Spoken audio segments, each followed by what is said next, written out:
Aksi pencurian pada siang bolong yang dilakukan ZA terjadi di gudang pasar induk Jakabaring, Palembang pada Senin 25 Juli 2022 lalu. Korbannya MA Prilian Haji melaporkan ke Polrestabes Palembang mengaku mengalami kerugian sekitar 15 juta rupiah. Kronologinya, tersangka membongkar gudang box penyimpanan cumi-cumi di saat situasi sekitar tempat kejadian perkara sepi. Polisi yang mendapatkan laporan langsung melakukan penyelidikan. Alhasil, aksi pencurian tersebut terungkap dari rekaman CCTV.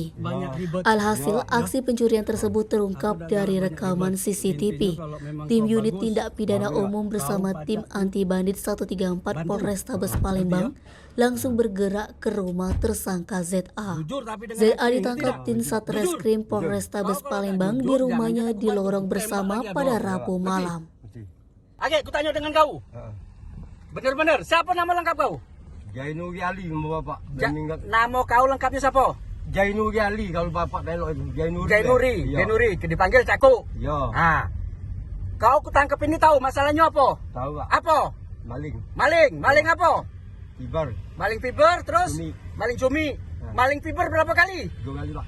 Maling fiber 3 kali. Ya. Di tempatnya siapa kau paling? April. Tempat April. 3 fiber kau paling, ya? Nah, maling cumi berapa kali? Jujur? 5. 5 kali? Ya. Ada 5 kali kau maling cumi kan? Ya. Kau jual di 10 ulu, bener? Ya. Bener kan? Ya. Nah, fiber yang terakhir kau maling yang tanggal berapa kau maling? Aku dulu tak sekolah pak, tak tahu tanggal. Ya, yang Ya. tanggal 1 tadi, bener? Benar. Yang barusan tadi, baru berapa hari? 2 hari? 2 hari ya pak. Bener kan? Benar. Nah, bener itu kau kan? Iya pak. Nah, sekarang kutanya dengan kau, sama siapa kau maling yo? Aku sendiri pak. Kau pakai apa bawa fiber itu? Kan besar fiber itu. Motor pak. Motor siapa? Motor ojek. Di parkir sini lah. Motor ojek? Iya. Jadi benar omongan kau ini? Benar ya. Benar kau yang maling kalau di tempat Pak Haji April itu? Iya pak. Benar ya? Benar. Kini ZA hanya dapat menyesali perbuatannya di balik jeruji besi penjara Polrestabes Palembang. Denny Sumeko TV melaporkan.